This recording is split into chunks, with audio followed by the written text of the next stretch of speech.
From the unexplained to the mundane, come join us on a journey to the fringe.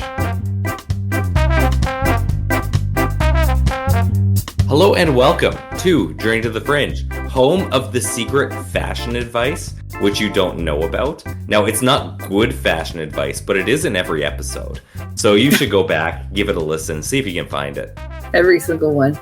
We are your podcast hosts, Taylor and Chelsea, here today following up on a two-parter, which Chelsea has informed me she does not remember any of the first half of. Hey, why are you outing me like that? That's not fair. It lets the audience know that we are being honest with them and not and also deceiving that them they're in not any way. alone.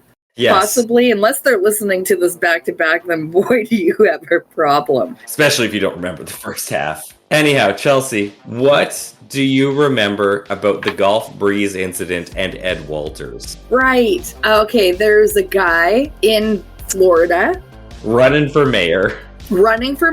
Yep, thank you for the hint. And he was making models and taking pictures of them like Billy Meyer. But this guy did have two arms. I do remember that. This guy had two arms, and he was using a schoolboy in the area who happened to be the mayoral candidate against him's son. Okay, it's all coming back to me. I'm not right there with you, but I do remember. So, this story is unrelated to that story, pretty much. Oh man, why'd you set me up like that? But it's adjacent to it, Chelsea, because it takes place in Gulf Breeze. Okay. And it's right around this time. Because of all the shit going on with Ed Walters, MUFON decides, after the shit show that is the Bill Moore 1989 MUFON Symposium, they need something that's a little more just like a slam dunk. Right, that was bad. So they're like, I know what we're gonna do. 1990, we're gonna do the MUFON Symposium in Gulf Breeze. Because of this guy, they couldn't have found anything better. Almost exclusively because of this guy. This is the best they had. Okay. Which, coincidentally enough, is right around the time that the Gulf Breeze 6 are arrested. And that's what this episode is the Gulf Breeze 6. I'm just gonna be honest here. Should I know who that is? You should have no idea who the Gulf Breeze 6 are, Chelsea. Phew! That's why we're doing this episode. Great. This is fantastic news to me that I did not have any prior knowledge of this. Now, I am just going to put it out front. There's not a lot written about the Gulf Breeze 6. There's basically a pretty terrible Wikipedia article on it. There is one person who did a fairly good summarization of what happened and a bit of research into it. The author is Jack Brewer, who wrote this on February 12th, 2017. Falcon. He seemed real good and knowledgeable. And honest. No, it's Jack Brewer. He wrote the article revisiting the Gulf Breeze 6 on February 12, 2017 on his blog, The UFO Trail. So we're going to be reading a lot from this because he did some great research on it. Nice. We appreciate you. Just to start this off, just so you have an idea what we're talking about, the Gulf Breeze 6. Michael Huekstad, Chris Perlock, William Sederberg, Vance Davis, Kenneth Beeson, and Annette Eccleston were declared absent without leave, which is AWOL, from their base in Augsburg, Germany on July 9th, 1990. You mentioned this in the last one. Sorry, and this was West Germany at the time, not Germany. What does this have anything to do with? They are arrested 5 days later in Gulf Breeze, Florida. All 6 were military intelligence analysts who had trained together at Corey Station. From there, just so you have an idea of what the Gulf Breeze 6 were, just the general one on that. Weirdly, right around the time of the MUFON thing going on, they're arrested in Gulf Breeze. So the MUFON thing is the symposium that's happening based on what's his face? Ed Walters. Ed Walters, and now we know who exactly the 6 are. What the fuck? I'm so, what's gonna happen? Okay, tell us. This is a wild story, Chelsea. I can't even begin to think about what this is gonna be. Because of Ed Walters, the Florida community of Gulf Breeze gained global attention. As a result of this, Gulf Breeze was the site of the 1990 annual MUFON Symposium, just a year after Bill Moore cannonballed his MUFON Symposium. 6 Army intelligence analysts were serving in the 701st Military Intelligence Brigade in Augsburg, Germany, the largest NSA base in the world outside of the United States at the time. Each member of the group held a top security clearance. They began conducting meetings consisting of Ouija board sessions and explorations of non-ordinary states of consciousness, and they claimed to think that they were communicating with spirits and religious icons, including the Virgin Mary, during these meetings. The six apparently perceived they were provided prophecies and interpreted the predictions to be coming to pass, leading them to increasingly trust the means of communication and alleged entities. Members of the group had lifelong interest in paranormal subject matter, including one, Vance Davis, who as a teenager took a course in Silva mind control, and another, Kenneth Beeson, who dabbled in hypnosis and reportedly was interested in UFOs. They reportedly went over the proverbial wall in early July 1990 after giving away some belongings, ceremoniously burning their records and books. Another figure is a self-described psychic, Anna Foster, who Perlock met while in cryptology training in Pensacola prior to shipping off to Europe. Foster apparently also befriended Beeson when he was stationed in Pensacola. All but Eccleston, the lone female of the six soldiers, were reportedly staying at Foster's apartment while absent without official leave. Eccleston was apprehended at a campsite at nearby Fort Pickens for whatever reasons. The group's beliefs and motives for going AWOL were somewhat unclear, but were at least partially represented to include a desire to deliver information as provided by the mysterious entities to the US president. It should not be completely surprising that some of the confusion was due to the content of statements originating from the Pentagon and spokespersons after the detention of the six that later redacted through official channels or denied altogether by the former soldiers. Also adding to the confusion were statements by members of the Gulf Breeze Six, which at times seemed to be unclear if not lacking logic. What's more, some of the acquaintances were quoted in the media as saddling them with remarks and beliefs that they later denied. Ideologies attributed to the group included a forthcoming rapture, alien spaceships frequenting Gulf Breeze, a UFO cover-up conducted by the US government, a plot to thwart the Antichrist, significant malevolent forces operating covertly within the US government, and similar mindsets arguably being found with increasing frequency among members of the UFO community and related genres. Some of the beliefs were later defended by Vance Davis and his peers, while others were dismissed as rumors. Any way you look at it, the six were a pretty paranormal friendly bunch, or at least claimed to be, and landed in Gulf Breeze about the same time that the MUFON convention wrapped up on July 8th. The six were apparently in Tennessee a few days earlier, where they bought a van and drove it to Florida, arriving on July 9th, and according to Gulf Breeze police. I just want to make sure that I'm understanding this correctly. They went AWOL and ended up around the MUFON happening in Gulf Breeze. Okay. They left Germany on July 7th. The MUFON symposium ended on July 8th, and they were apprehended on July 14th in Gulf Breeze. And the MUFON was wrapped up by that time. Yes, but they could have been in there around that time. It's just that they were in Tennessee the day before. But we're finding a connection between the two. Eventually, maybe. I don't think there's that much of a connection. It's just really weird coincidence, timing-wise. Okay, and they are into the paranormal. Okay. Very I just wanted to make sure if I was understanding it correctly. Okay, so they did not go to the... Maybe they did. Maybe they did go to the symposium. That's actually something that nobody can confirm, but it's not. Okay. It's surprisingly not important to the story. Okay, I'm just trying to wrap my head around what's going on. Okay. So Hoekstad soon crossed paths with local law enforcement when he was pulled over in a van for driving with a faulty taillight, and the entire group was eventually detained on July 13th, 14th. The six were transferred to the custody of intelligence agencies and taken to Fort Benning, Georgia, and Fort Knox, Kentucky for interrogation. They were soon issued general discharges and released with minimal consequences. 3 of the 6, Beeson, Eccleston, and Hoekstad, returned to Gulf Breeze, arriving back in town within 3 weeks of first having been taken into custody. Beeson said he returned to the area because of friendships he developed, according to an August 4th, 1990 newspaper article titled "The 3 Discharged Soldiers Returned to Gulf Breeze Friends." This story raises a ton of questions. Yeah, I have many of them myself. How the 6 navigated international airports without being detained from leaving a German base.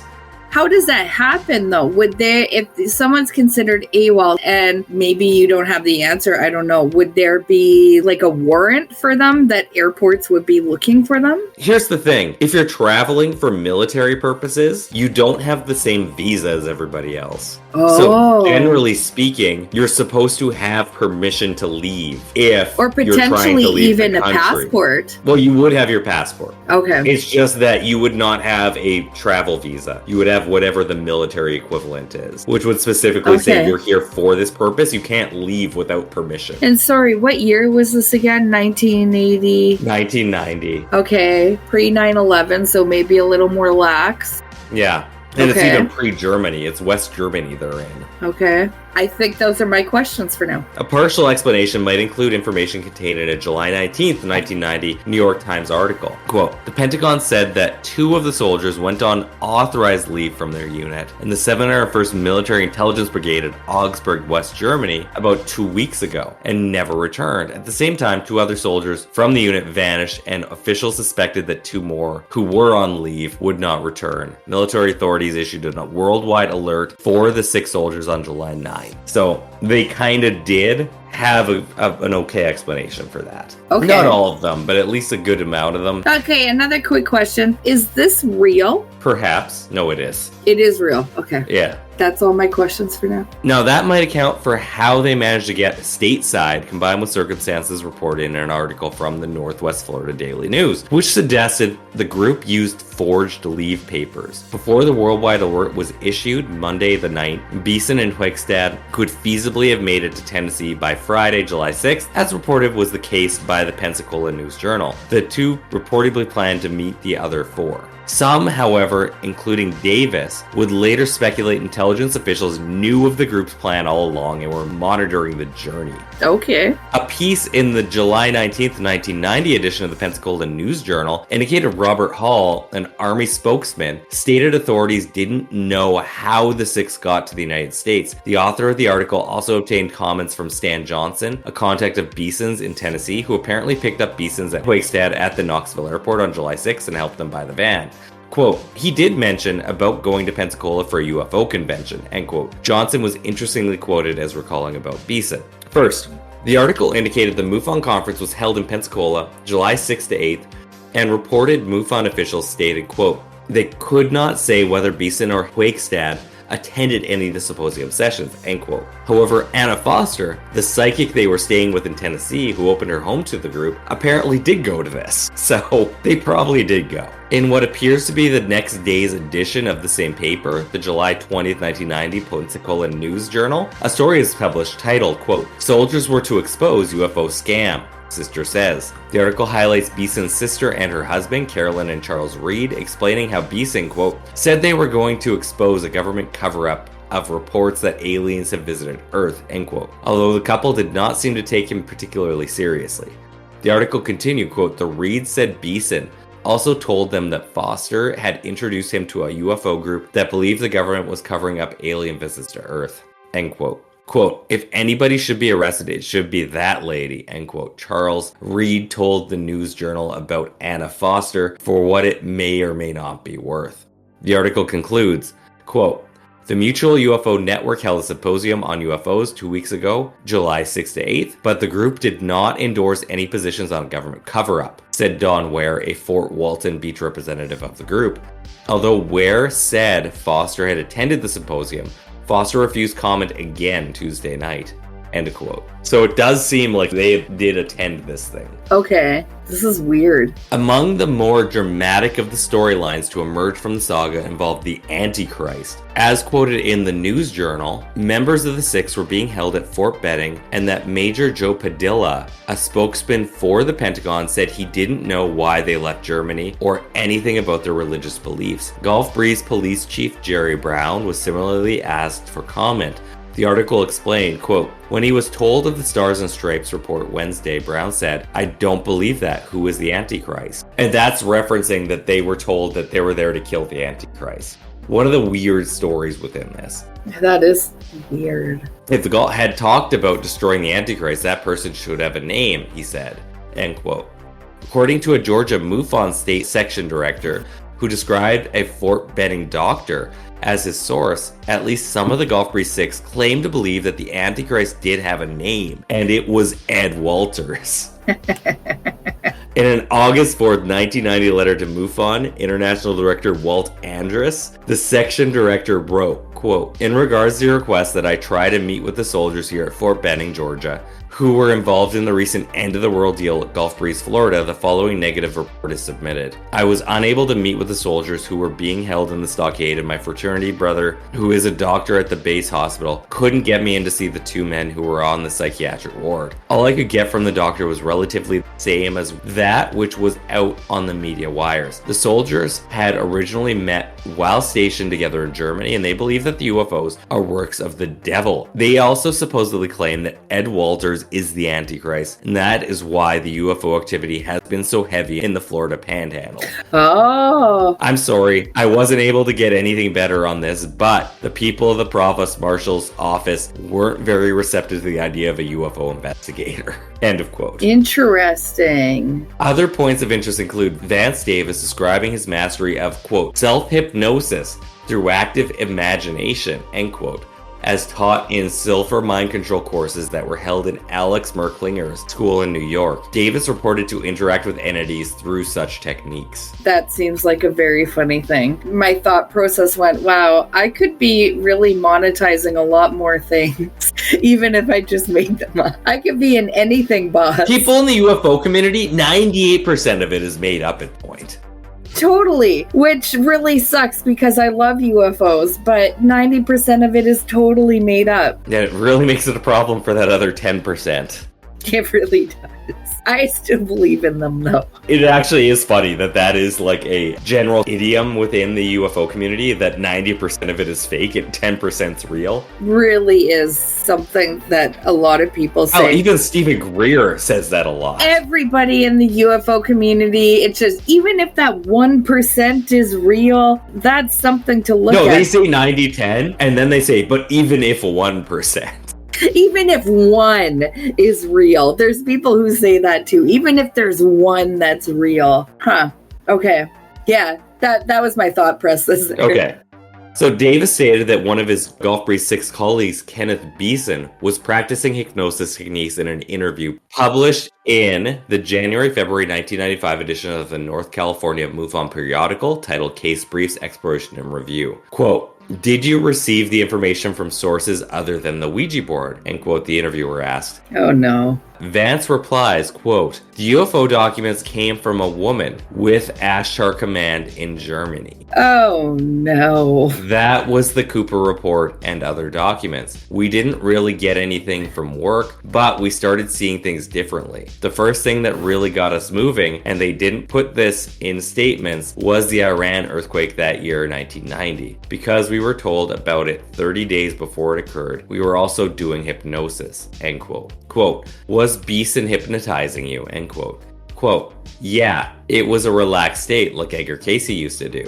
We were doing a lot of parapsychology research. A whole lot of it. We did tarot cards and all that kind of stuff. We were trying to disprove all of the stuff until the Ouija board happened and some hypnosis stuff." End quote. When you're doing hypnosis, you're in a state, It's very different from Ouija boards. Yeah, but you're in a very perceptive state when you're doing hypnosis. So if you're being hypnotized and then you're bringing tarot cards and esoteric things into it, that's the suggestion. And that's the problem as well with like regression and stuff with UFOs. You're in such a state of being able to be suggested pretty much anything. Which is the real problem that reverse hypnosis runs into? Any hypnosis. No, but regressive hypnosis, sorry, yeah. Yeah, I mean, if you're regressing in the pretense of going into another life, an abduction or something like that, you're in a very receptive state of pretty much, if you're even led a little bit, you're very receptive to anything that's going on. So what she's saying with tarot cards being brought in, that's very leading to where they're going. Just and a Ouija board. Yeah, it seems like there might have been a bias in this hypnosis, which might pose a problem. Especially when we've seen a few terms come up like Ashtar Command. Yeah, it doesn't seem like it was completely neutral, is all I have to say about that. As someone who does know how to hypnotize, by the way. Two of the Gulf Breeze Six did end up writing a book called The Unbroken Promises, a true story of courage and belief. This is written by Vance Davis and Brian Blashaw. They further described the group's They wrote a book? Yeah, it's called Unbroken Promises. They make a statement in this book, quote, "This third session ended up giving us the name of a woman in Munich that would have some information for us on the alien and UFO situation." But they were already in Germany. This is when they leave. The woman's name was Gabriel. We did indeed find that woman in Munich, and she gave us some information and documents that were interesting, to say the least. Okay. That paperwork was taken by the officer that arrested Mike Quakestead in Pensacola. We never saw it again. End quote. Oh, okay. The sessions included perceived interactions with biblical icons, Mark and Mother Mary, the latter of which curiously seemed to have arrived via the Ouija board to answer questions for Annette Eccleston, who, quote, grew up a Catholic but was no longer a practicing Catholic, end quote. Oddly enough, such activity in the vicinity of the base and interest in this subject matter may very well not have been limited to the Wayward Six. There may have been others involved who didn't end up leaving. Beeson's sister and brother-in-law, the Reeds, told the Pensacola News Journal the man claimed to believe the rapture was imminent and his group of 12, not 6, was prepping. The News Journal reported, quote, he also told the couple that before the second coming of Christ, the group, which Beeson said numbers 12, would emerge and try to convert people to believe in Christ, the Reeds said. End quote. For what it's worth, the Northwest Florida Daily News piled on, citing Stars and Stripes as reporting there were indeed more interested parties. Quote, a number of their unit told the newspaper Stars and Stripes the Six were out to find and destroy Antichrist, the figure the Bible says will challenge Christ. He spoke on the condition his name would not be disclosed. Padilla, an army spokesman at the Pentagon, Wednesday retracted an earlier statement that said the Six were members of a group known as the End of the World. But Stars and Stripes quoted the soldiers from Augsburg unit as saying the cult has additional members in the area. There are others who are upset they didn't get invited to go along on the search for the Antichrist, the newspaper quoted the soldiers as saying. There is also an unsigned typewritten note, presumably sent to the U.S. Army and all the major TV networks and wire services demanding the release of Breeze 6, as reported on August 16, 1990 in the Gulf Breeze Sentinel. The message in question was also reported by Jacques Vallée via Revelations, his book. The message in question was also reported by Jacques Vallée in his book Revelations, among other sources. The Sentinel article stated, quote, Mark Curtis at WEAR Channel 3 first shared his intriguing note with the Sentinel 2 days before the announcement that the Gulf Breeze 6 were discharged from the Army and released, end quote. The message contained in the note, which was reported to have been typed in all caps and accompanied by images dated in full, quote, ABC, NBC, CBS, AP, UPI, U.S. Army, free the Gulf Breeze 6, period. We have the missing plans, the box of 500 plus photos, and the plans you want back. Here's proof with close-ups cut out. Next, we send the close-ups and then everything unless they are released. Answer code AUGSBB3CM, end quote. The guy who wrote this article, he submitted 4 FOIA requests on the Gulf Breeze 6, one to the NSA, asking they conduct a mandatory declassification review, or MDR, of the file referenced by Coppins. He stated 1,400 of his 1,600 pages were withheld, so perhaps more at some time in the future, maybe more will be released. He also requests the NSA provide records pertaining to investigations of the individuals and their activities as suggested in the newspaper clippings. He also requested that the Army conduct an MDR of file referenced by Coppins as well as related records on the group. Newspaper clippings establishing the existence of such Army investigations of the Six were offered in support. The CIA, FBI were queried. The files requested on interactions with the investigation of the Gulf Breeze 6. Offered in support was a July 19, 1990 article which stated Gulf Breeze Police Chief Jerry Brown said that no arrests were made and the Six were turned over to the CIA and FBI before going to Fort Benning. Also cited was a July 17, 1990 clipping which attributed the police chief Brown with stating the FBI, CIA, and NSA called the Gulf Breeze Police Department following the soldiers' detention. but nothing was released. It is truly a bizarre case that really isn't explained that well at all, or that well known at all, and is very hidden. No, I can't make heads and tails of what the hell is going on here. Basically, it's just they started in Germany, they went to Gulf Breeze, they got arrested and then quickly released, and then didn't say anything again. That was it. Now, one of the 6 did a Art Bell interview on Coast to Coast in the 90s. No. But I could not find it for the life of me. What? Really? Yeah. Interesting. Sorry, I would find it. I had to pay to listen to it. I didn't want to pay. So. Oh, shit. Yeah, no, that totally checks out. Yeah. That's where our research ends, guys. What? Oh, I just mean in general. If we have to pay, that's where our research ends. No, yeah, I totally get that. Okay, I'm not that offended because I'm not paying either.